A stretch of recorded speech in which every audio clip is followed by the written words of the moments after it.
जय चिवतानी।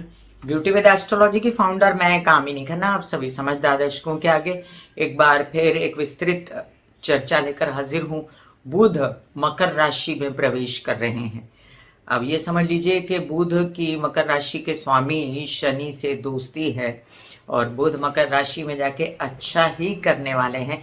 लेकिन यहाँ पर बुध बहुत सारा रंग बदल रहे हैं और बहुत ज्यादा देर के लिए आई हैं। चलिए चर्चा को शुरू करने से पहले सबसे पहले आपसे निवेदन कर दूं कि सब्सक्राइब कीजिए मेरा ये YouTube चैनल YouTube/ब्यूटी विद एस्ट्रोलॉजी। जब आप सब्सक्राइब करेंगे तो पॉप अप होकर ऊपर बेल बटन आएगा और उसे क्लिक करते ही मेरे चैनल की सभी जानकारियां आप तक सबसे पहले पहुंचती रहेंगी।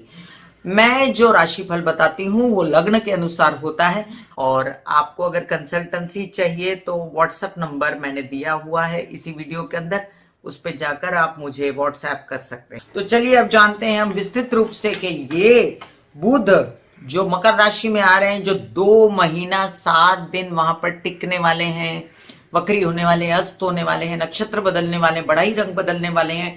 देखते हैं क्या क्या करते हैं बुध यहाँ पर। अब बुध अपने आप में किस चीज के मालिक है पहले ये समझ लेना आपके लिए बहुत जरूरी है।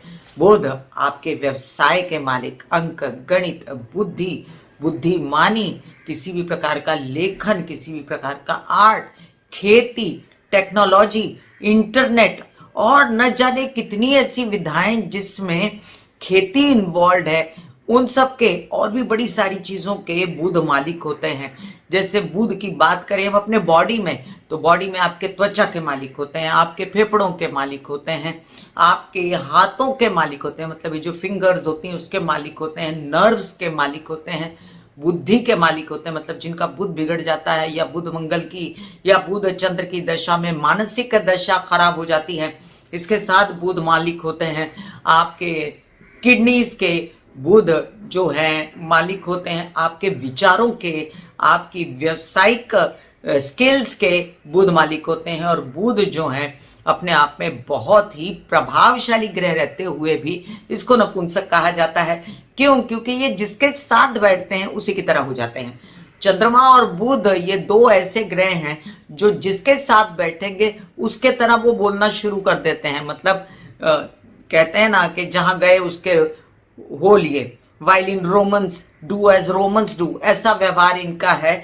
लेकिन फिर भी अपने आप में बहुत ही कल्पनाशील, विचारवंत, व्यवसायिक रूप से सोचने वाले बुद्धिमान ग्रह होते हैं ये।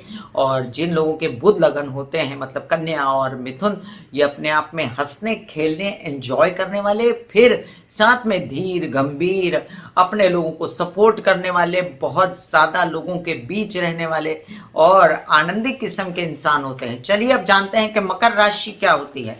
मकर राशि का स्वामी होता है शनि और वो भी हम कह सकते हैं कि भौतिक स्वरूप से बहुत ज्यादा जुड़ी होती है। मतलब विचार इनके, मतलब मकर राशि के लोगों के, मतलब इनको जो ये इह दुनिया है, जो इह लोग है, इसमें इनको सक्सेस चाहिए होती है और उसके लिए ये मेहनत करते हैं। मेहनत के लिए पीछे नहीं हटते, किसी भी प्रकार की मेहनत करते हैं। और जब ये भौतिक स्वरूप लेकर शनि यहाँ पर उपस्थित होता है, जहां पर वो वैरागी नहीं होता, जहां पर वो बहुत ज्यादा सोचता नहीं कि मैं क्या काम कर रहा हूं, बस उसे मेहनत करनी है और उसे पाना है, ऐसे में अगर बुध वहां पर प्रवेश कर जाते हैं तो इसकी इनकी मेहनत के अंदर अब बुद्धि भी जुड़ जाती है। मतलब कि प्रोवाइडेडली कि बुध और शनि आपके कारक हों, प्रोवाइडेडली वो बुध जो हैं वो वयोवृद्ध हैं, वो तरुण हैं, मतलब यंग हैं, कि बाल्यावस्था में हैं। बुध जो है आपकी कुंडली में अस्त हैं, मार्गी हैं, वक्री हैं, सब बहुत सारी चीजें देखने के बाद कि आपको कारक बनते हैं कि नहीं बुध, ये डिसाइड किया जाएगा कि बुध मकर राशि में आकर आपको क्या फल देगा। फिर आपकी जो पैदाइशी जो कुंडली में बुध की स्थिति क्या है, उस पर किसकी दृष्टि है, किसके साथ बैठा है, ये सब बातें करने के बाद ही हम डिसाइड कर सकते हैं कि बुध जो है मकर राशि में जाकर एक्चुअल क्या फल दे पाएगा आपको। लेकिन फिर भी एक मोटा मोटा वेग एंड वाइड एस्पेक्ट जो हम बताते हैं वो काफी हद तक जो है परफेक्ट बैठता है। तो चलिए अब बुध कितने खेले कर रहे हैं यहाँ पर, कितना मदारी का डांस कर रहे हैं, ये हम जानते हैं कि बुध जो है मकर राशि में 29 दिसंबर को सुबह 11:30 पर प्रवेश करने वाले हैं, जहां पर ये रहेंगे 6 मार्च तक। उसके बाद ये कुंभ में प्रवेश करेंगे। 14 जनवरी को इनका साथ देने के लिए और बुधादित्य योग बनाने के लिए सूर्य भी यहाँ पर मकर राशि में प्रवेश कर जाएंगे। लेकिन याद रहे कि आजकल मकर राशि में शनि भी बैठे हुए हैं और सूर्य शनि की युति का ये वीडियो आपको मुझसे तो मिलेगा ही, लेकिन यहाँ पर बता दूं कि सूर्य 14 जनवरी से आए हुए आगे 1 महीना तक यहाँ पर रहेंगे, बुध के साथ रहेंगे। 18 तारीख को बुध अस्त हो जाएंगे। 18 जनवरी की बात की है मैंने, 18 जनवरी 2022 को बुध जो हैं वो अस्त हो जाएंगे और बिल्कुल 10 दिन बाद 28 तारीख को बुध उदित हो जाएंगे, जैसा उनका स्वभाव है। सूर्य के कांटेक्ट में आने से बुध कमजोर ग्रह है, जल्दी अस्त होते हैं। वैसे सूर्य के कांटेक्ट में आने से सारे ग्रह अस्त होते हैं और चंद्र नहीं अस्त होता, लेकिन फिर भी हम, और राहु केतु अस्त नहीं होते, लेकिन सूर्य के कांटेक्ट में आने से बाकी सारे ग्रह अस्त होते हैं अपनी अपनी डिग्री के हिसाब से। 14 जनवरी को बुध वक्री हो जाएंगे और 14 जनवरी को जो बुध वक्री हुए वो 4 फेब को जाके बुध मार्गी होंगे। तो मतलब समझ लीजिए ये पीरियड है 20 दिनों का, जब बुध जो है वो वक्री अवस्था में रहेंगे। तो त्रिग्रही योग बनाने वाले हैं बुध यहाँ पर शनि और सूर्य के साथ में, दोनों ही उनके मित्र हैं। सूर्य के साथ वो बुधादित्य योग भी बनाएंगे, शनि भी उनके मित्र हैं, लेकिन कुछ सूर्य की स्थिति अनकंफर्टेबल रहेगी, आप जानते हैं, उसकी चर्चा हम बाद में करने वाले हैं। फिलहाल ये जान लें कि चतुर्ग्रही योग भी बनेगा बीच में 3 तारीख को, 3 जनवरी और 4 जनवरी को चतुर्ग्रही योग भी बनेगा। तो चलिए हम जानते हैं कि बुध किन किन नक्षत्रों में आवन जावन कर रहे हैं। तो 29 दिसंबर को उत्तराषाढ़ा नक्षत्र में, सूर्य के नक्षत्र में रहते हुए बुध जो है प्रवेश कर जाएंगे मकर राशि में और 5 जनवरी को ये श्रवण नक्षत्र में पहुंच जाएंगे। अब श्रवण नक्षत्र का मालिक कौन है? चंद्र, और चंद्र के साथ बुध जो है वो अनकंफर्टेबल रहते हैं, इनकी दुश्मनी है पिता पुत्र की। आगे हम जान लें कि 23 जनवरी को वक्री अवस्था में बुध जो है फिर से उल्टे चलेंगे और उत्तराषाढ़ा नक्षत्र में, सूर्य के नक्षत्र में वापस पहुंच जाएंगे, जहां पर ये रहेंगे काफी दिन उत्तराषाढ़ा नक्षत्र में वक्री अवस्था में। और 19 फरवरी को ये फिर से चंद्र के नक्षत्र श्रवण में पहुंच जाएंगे और 19 फरवरी से लेके 1 मार्च तक फिर ये श्रवण नक्षत्र में रहेंगे। उसके बाद ये धनिष्ठा नक्षत्र, मंगल के नक्षत्र में जाएंगे, लेकिन तब तक ये राशि परिवर्तन जो है ये जल्द ही कर चुके होंगे, तो मंगल के नक्षत्र का इन पर खासा प्रभाव नहीं पड़ेगा। अब एक बात जान लें आप यहाँ पर खासकर कि बुध कितना भी अच्छा असर दे, लेकिन जब वो चंद्र के नक्षत्र में रहते हैं तब वो अपना अच्छा असर नहीं दे पाते। तो डेट नोट कीजिए, श्रवण नक्षत्र में 5 जनवरी से लेकर 23 जनवरी तक बुध अपना अच्छा असर नहीं दे पाएंगे और 19 फरवरी से लेके 1 मार्च तक बुध अपना अच्छा असर नहीं दे पाएंगे। ये हो गई बुध की गाथा। आइए अब हम जानते हैं बुध मकर राशि में मोटा मोटा क्या असर देने वाले हैं, सभी राशि को संक्षेप में जानेंगे हम यहाँ पर। मेष राशि, मेष राशि के लिए बुध आपके पराक्रम के स्वामी, बुध आपके षष्ठ भाव के स्वामी, और जाकर आपके दशम भाव में बैठेंगे तो आपके पराक्रम उत्साह से, भाई बहनों की मदद से, लोन्स की मदद से, बैंकिंग व्यवहारों की मदद से आपके कार्य क्षेत्र में उन्नति होगी, आपके पिता से सहयोग होगा और आपको मामा पक्ष से भी सहयोग होगा। यात्राएं काम के लिए हो सकती हैं और फलीभूत होंगी। वृषभ राशि, आपके लिए ये द्वितीय भाव के स्वामी हैं, पंचम भाव के स्वामी हैं और भाग्य भाव में बैठेंगे। परिवार और बच्चों के सपोर्ट से आपकी भाग्योन्नति होने के पूरे चांसेस हैं। इसमें बड़े भाई बहनों का भी हाथ रहेगा। बुद्धिमानी और आपके बोलने चालने के कौशल्य से, आपके मैं कह सकती हूँ कि जो ज्ञान है उसके वजह से आपके भाग्योदय होने के पूर्ण संभावनाएं मुझे दिखती हैं। साथ साथ आपकी यात्राएं व्यावसायिक क्षेत्र में हो सकती हैं, आपकी पब्लिक इमेज अच्छी हो सकती है, आपका व्यवसाय बढ़ सकता है, आपके जितने भी पढ़ाई लिखाई से रिलेटेड या अध्ययन से रिलेटेड एडमिशन्स वगैरह चाहिए आपको, तो वो सब हो सकती है। आपके बच्चों की भी एडमिशन्स इस दौरान हो सकती है। आपके बच्चों के साथ व्यावसायिक रूप से रिलेशंस और परिवारजनों के साथ, बड़े भाई बहनों के साथ भी व्यावसायिक रूप से रिलेशन जुड़ सकते हैं। मिथुन राशि, आपके लग्न भाव के स्वामी बहुत ही इंपॉर्टेंट बात है, और आपके चतुर्थ भाव के सुख के स्वामी हैं ये, तो आप खुद हैं और आपका सुख है जाकर बैठा अष्टम में। अब अष्टम मतलब खड्डा होता है, लेकिन ये घर के कारक होते हैं शनि, और शनि इन दिनों वहां विराजमान है, इसलिए बहुत ज्यादा चिंता करने की जरूरत नहीं है। सूर्य आएंगे, वो भी बुध के मित्र हैं, तो आप ऐसा ना सोचिए कि आपके साथ कुछ अनपेक्षित घटित होने वाला, ऐसा कुछ भी नहीं है। ये यहाँ पर अनकंफर्टेबल सिर्फ श्रवण नक्षत्र में जब जाएंगे तभी होंगे, और तब आपको बुध के उपाय करने हैं, जो मैं आपको डिस्क्रिप्शन में लिंक डाल दूंगी। आप याद रखिए कि आपके लिए ये एक अच्छी स्थिति बनती है कि आप व्यवसाय बढ़ाएं, व्यवसायिक पार्टनर नया लें, वैवाहिक जीवन के साथी को पार्टनर बनाएं और अपने बिजनेस की बढ़ोतरी करें। अपनी तबीयत का विशेष रूप से ध्यान रखिएगा जब बुध श्रवण नक्षत्र में जाएंगे। कर्क राशि, आपके द्वादश भाव और आपके पराक्रम भाव के स्वामी सप्तम भाव में आएंगे, तो आपके प्रेम संबंधों से आपको बिजनेस बढ़ाने का मौका, आपके प्रेम संबंधों में आपको शादी करनी है अगर, तो सोचने का मौका, क्योंकि अभी योग नहीं आए हैं आपके शादी के।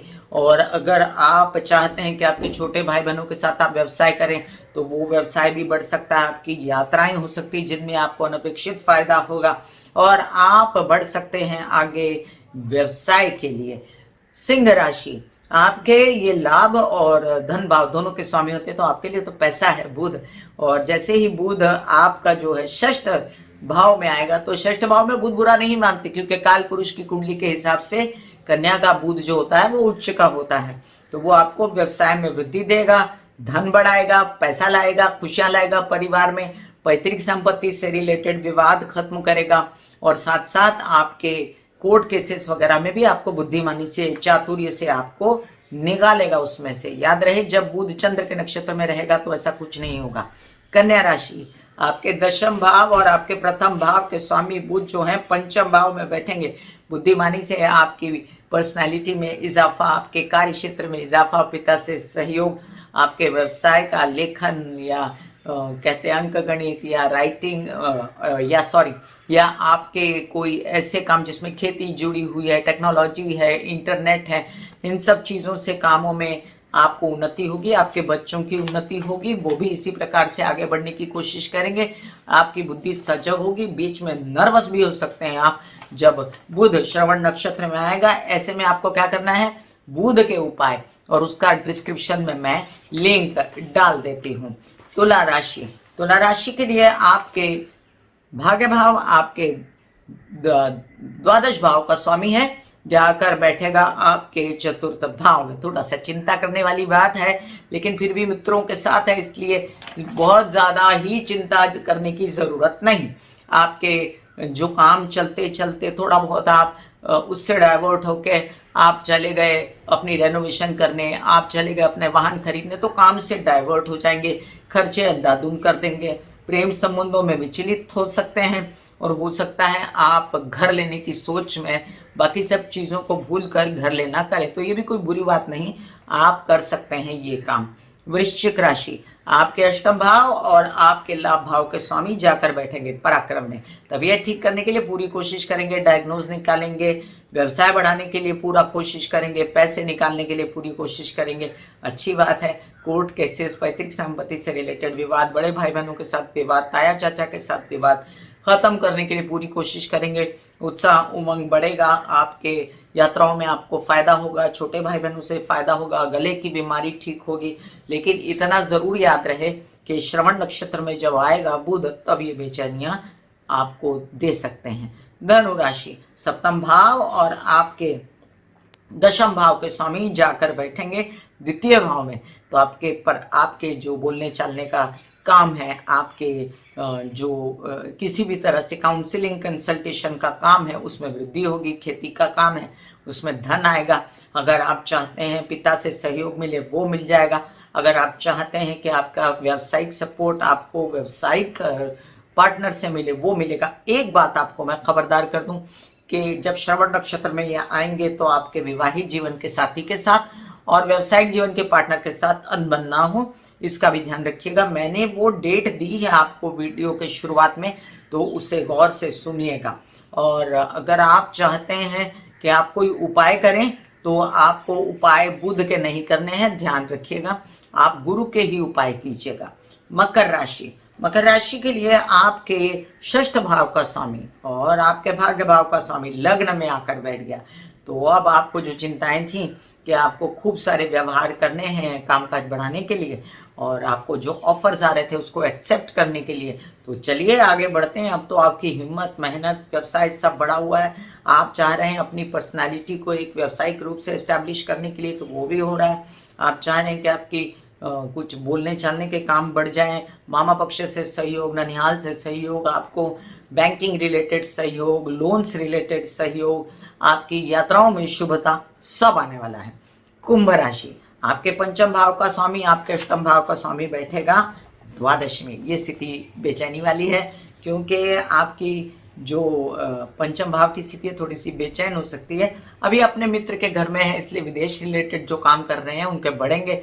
अदरवाइज द्वादश में जो बुध होता है वो नीच का माना जाता है वस्तुतः, जब वो काल पुरुष की कुंडली के हिसाब से देते हैं, और वो देता है बेचैनियां, आपको हेल्थ से रिलेटेड बेचैनी दे सकता है।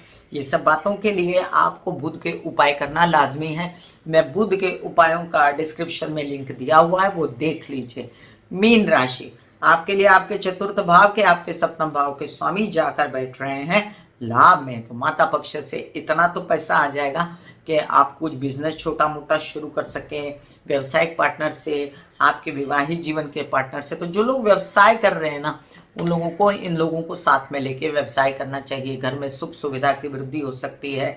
आप कुछ नया नया सोच सकते हैं, बुद्धिमानी से, कल्पकता से, पैतृक संपत्ति से विवाद, कुछ कोर्ट केसेस वगैरह आपके इन्हीं लोगों के सपोर्ट से आगे बढ़ सकते हैं और आप अपना पैसा पा सकते हैं लोगों से।